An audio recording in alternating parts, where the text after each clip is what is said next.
panahong iyon, sinabi ni Jesus sa kanyang mga alagad, "Huwag kayong mabalisa. Manalig kayo sa Diyos at manalig din kayo sa akin. Sa bahay ng aking ama ay maraming silid.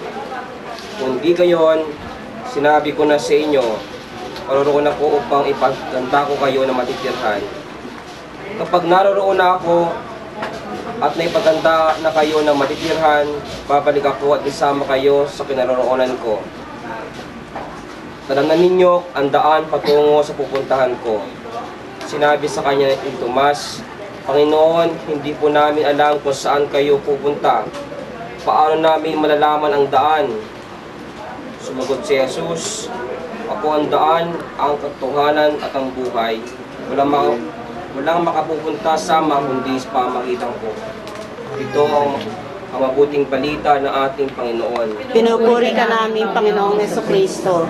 Sana na kayo ay makaya mapanalangin sa ating kapatid na lumako. Sana po sa ganitong pagkakataon ay ihindarin niyo ang iyong sarili. Ang mga kapatid natin nauna na, ito ay hindi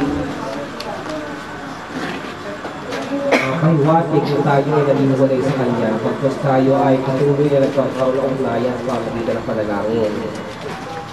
Pero ang napapansin ko, nawawala na ang pagbibigay natin ng galang o yung pagtangi sa ating minamahal sa ating minamahal, lalo na sa ganitong pagkakataon. Na kung tayo talaga ay nag-alay ng panalangin, kailangan natin itong lubos-lubusin. Hindi ito parang isang, ano ba may sabi sa Tagalog, yung pakitang tao, sabihin na ako ay nakikidalamhati, pero hindi naman nakikita. Ako din ay nagmisa sa patay sa Las Piñas, sa bahay. Namatay kasi yung tatay ng kaklase ko. Nakita ko doon ang diwa kung paano nakikiisa ang isang pamayanan dahil nakita nila yung katangian nung namatay at naging bahagi sila na sila ay kasama sa kanilang pananampalataya. Tayo talaga ay nakikiisa sa ganitong pakikidalamhati. Sana ito po'y makikita at mararamdaman. Hindi lang po siya panlabas. Nakukuha po yung mensahe na nais ko pong anin.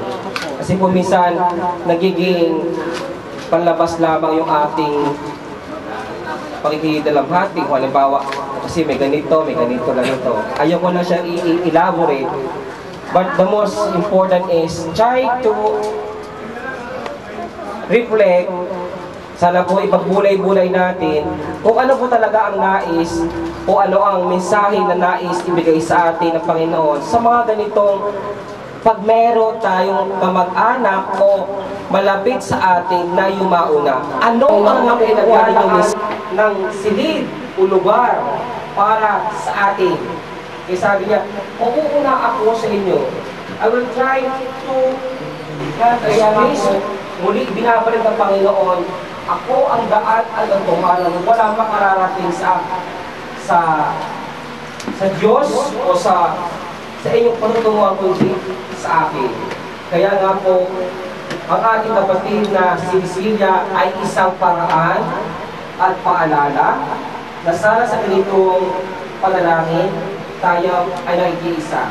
Tayo po ngayon ay tayo ang ating pagpatuloy, ang ating panalangin para sa ating mga.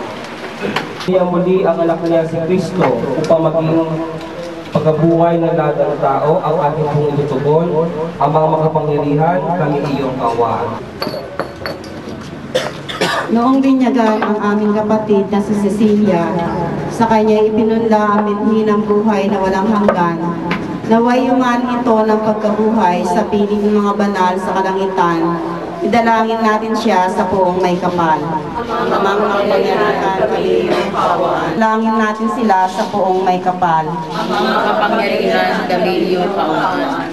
ang lahat ng ating mga kapatid na naririto, ang mga nagdadalamhati at nanulumbay, at ang lahat na sa kanila ay nakikiramay, ay magkasama-sama nawa sa langit na tahanan. Idalangin natin sila sa poong may kapal. Amang makapangyarihan kami iyong kaawaan. Naway gantimpalaan ng Panginoon ang ating mga yumaong kapatid, kamag-anak, at pinagkakautangan ng loob. Idalangin natin sila sa poong may kapal. Amang makapangyarihan kami iyong kaawaan. Kahiling-kahilingan. Ama naming mapagkalinga ay pagkaloob mo sa lahat ng pakipagkaisa